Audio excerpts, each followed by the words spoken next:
Good morning everyone, welcome to this session. आज के इस सेशन में हम इलेक्ट्रॉनिक्स सेकेंड ईयर डिप्लोमा के subject audio and video system से हाई फाई टॉपिक के बारे में स्टडी करेंगे। हाई फाई का फुल फॉर्म होता है हाई फिडेलिटी।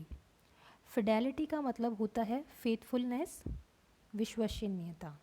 तो किसी ऑडियो सिस्टम में साउंड के फेथफुल रिप्रोडक्शन को फिडेलिटी के द्वारा दर्शाया जाता है। रिप्रोडक्शन मीन्स आपने साउंड को मान लीजिए एक ए प्लेस पर आपका साउंड अभी प्ले हो रहा है और उसको प्लेबैक आपको करना है, या आप उसको वापस किसी और दूसरे स्थान पर उसको रिप्रोड्यूस करवाना चाहते हो। तो रिप्रोड्यूस करवा रहे हैं मतलब सेम साउंड जो सोर्स पे थी वही हम डेस्टिनेशन पे चाह रहे हैं, वो होगा आपका reproduction of sound. Faithful reproduction कहलाता है कि सेम सिमिलर साउंड जो कि आपकी सोर्स पे थी, सिमिलर साउंड को हम जनरेट कर पाएँ डेस्टिनेशन पे। ओके, तो ये होता है फेथफुल रिप्रोडक्शन ऑफ साउंड। तो फेथफुल रिप्रोडक्शन ऑफ साउंड को ऑडियो सिस्टम में फिडेलिटी के द्वारा दर्शाया जाता है। अब एक आइडियल फिडेलिटी सिस्टम के लिए उसके कुछ कैरेक्टरिस्टिक्स होते हैं, उसके कुछ गुणधर्म होते हैं जो कि कुछ इस प्रकार है। फर्स्ट पॉइंट है signal to noise ratio should be infinite. जो एसएनआर है वो अनंत होना चाहिए। एसएनआर क्या होता है? Signal power divided by noise power. Second point है ऑडियो रेंज की कंप्लीट फ्रिक्वेंसी के लिए ऑडियो फ्रिक्वेंसीज़ की कंप्लीट रेंज के लिए फ्रिक्वेंसी रिस्पॉन्स फ्लैट होना चाहिए। ओके, ऑडियो फ्रिक्वेंसी की रेंज कितनी होती है? 20 हर्ट्ज से 20 किलो हर्ट्ज, या कुछ बुक्स में लिखते हैं 16 हर्ट्ज से 20 किलो हर्ट्ज। तो इस टोटल फ्रिक्वेंसी रेंज के लिए हमारा फ्रिक्वेंसी रिस्पॉन्स फ्लैट होना चाहिए। थर्ड कंडीशन है नॉन लीनियर डिस्टॉर्शन निल होना चाहिए। निल मीन्स ज़ीरो, तो नॉन लीनियर डिस्टॉर्शन ज़ीरो होना चाहिए। फोर्थ है डायनामिक रेंज हाई होनी चाहिए। ये रेंज आपकी वैरी करती है 0 dB से 130 dB सिग्नल पावर में।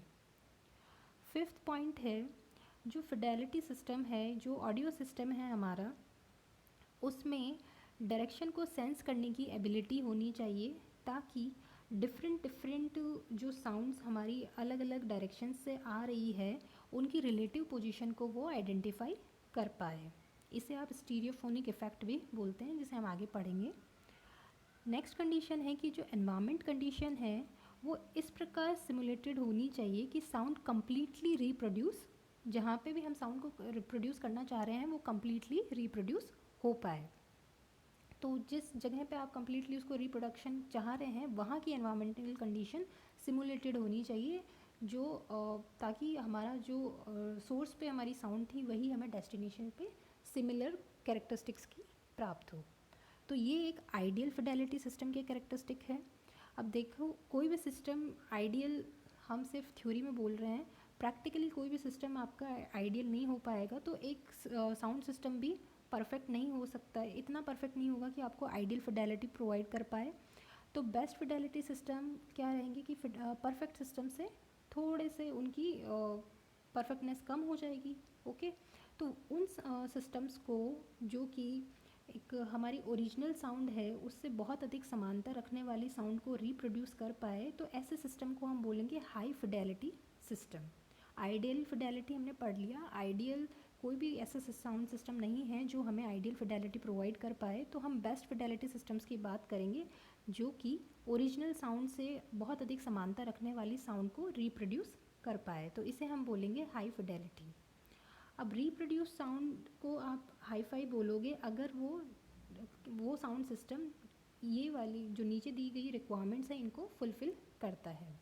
फर्स्ट पॉइंट है कि signal to noise ratio ideal में कितना होना चाहिए? अनंत। एक प्रैक्टिकल या बेस्ट फिडेलिटी सिस्टम के लिए सिग्नल टू नॉइज़ रेशियो होना चाहिए better than 50 dB। dB means decibel. Second point है जो फ्रीक्वेंसी रिस्पॉन्स है वो फ्लैट होना चाहिए over the frequency range of 40 hertz से 15 किलो हर्ट्ज। तो 40 हर्ट्ज से 15 किलो हर्ट्ज की फ्रीक्वेंसी के बीच में फ्रीक्वेंसी रिस्पॉन्स फ्लैट होना चाहिए। थर्ड पॉइंट है कि नॉन लीनियर डिस्टॉर्शन आइडियली तो ज़ीरो होता है, बट यहाँ पे हम मान रहे हैं कि ये 1% से अधिक नहीं होना चाहिए। फोर्थ पॉइंट है कि डायनेमिक रेंज एटलीस्ट 80 dB होनी चाहिए। फिफ्थ है कि आपके सिस्टम में स्टीरियोफोनिक इफ़ेक्ट प्रोवाइडेड होना चाहिए। एंड लास्ट कंडीशन है कि एनवायरमेंटल कंडीशन कुछ इस प्रकार की होनी चाहिए, वातावरण की कंडीशंस इस प्रकार की हो ताकि वो एक्सटर्नल नॉइज़ को एलिमिनेट कर सके, उन्हें दूर कर सके। तो ये एक हाई फिडेलिटी सिस्टम के कैरेक्टरिस्टिक्स हैं, ये हमें ध्यान रखने हैं। अब हम वन बाय वन इन सारे कैरेक्टरिस्टिक्स को डिस्कस करते हैं।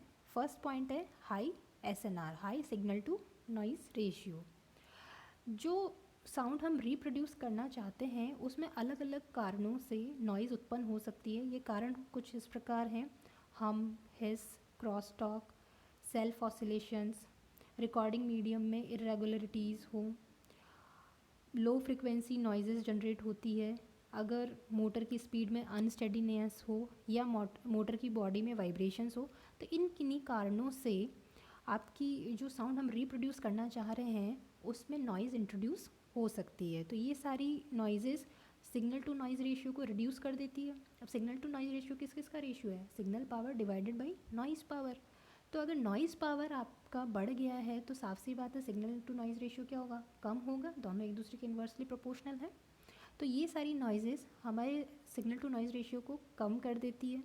अब इसे इम्प्रूव किया जा सकता है अगर हम प्री एम्पलीफायर्स यूज़ करें या प्रॉपर शील्डिंग दें, grounding, decoupling, filter circuit, servo controller, controlled synchronous motors को काम में लेके, और solder joints, perfect solder joints करके हम सिग्नल टू नॉइज़ रेशियो को इम्प्रूव कर सकते हैं।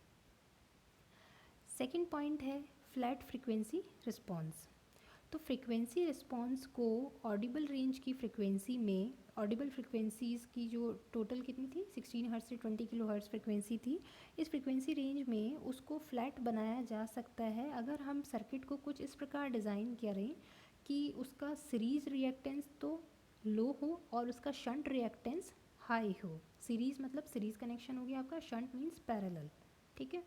तो हमें इस प्रकार सर्किट को डिज़ाइन करना है कि उसकी सीरीज़ रिएक्टेंस कम हो और शंट रिएक्टेंस हाई हो।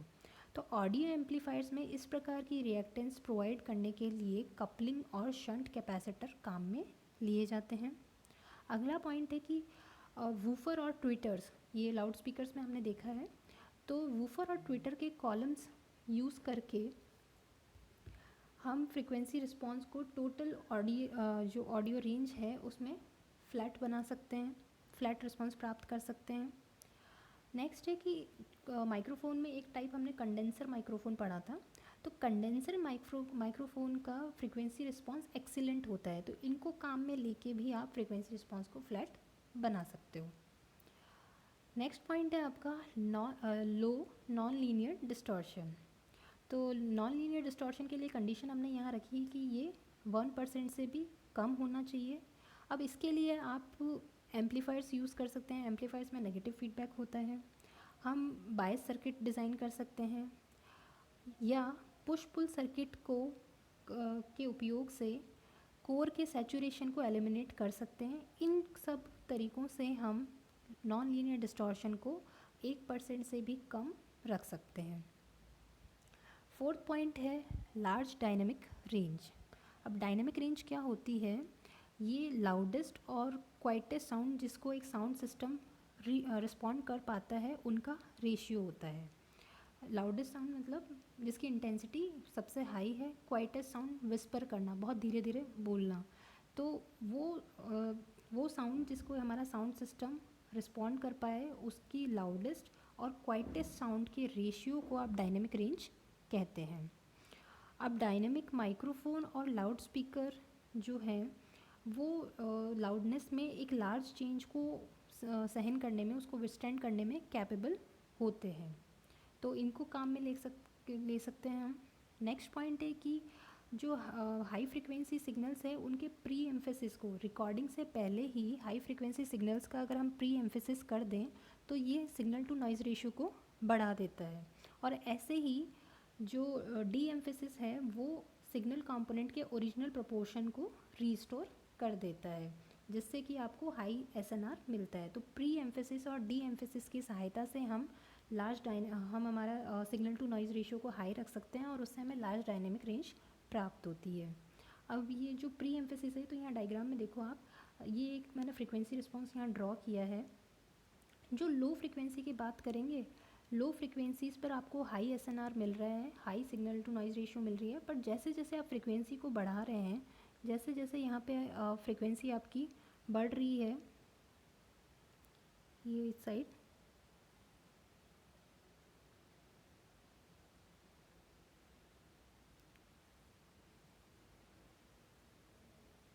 डायग्राम में जैसे जैसे आप फ्रिक्वेंसी बढ़ाओगे वैसे वैसे उसकी सिग्नल टू नॉइज़ रेशियो उसका, क्योंकि उसकी सिग्नल पावर कम होती जा रही है, ये जो घटता हुआ ग्राफ बनाया है उसकी सिग्नल पावर कम होती जा रही है। अगर सिग्नल पावर कम होगी तो सिग्नल टू नॉइज़ रेशियो भी कम हो जाएगा।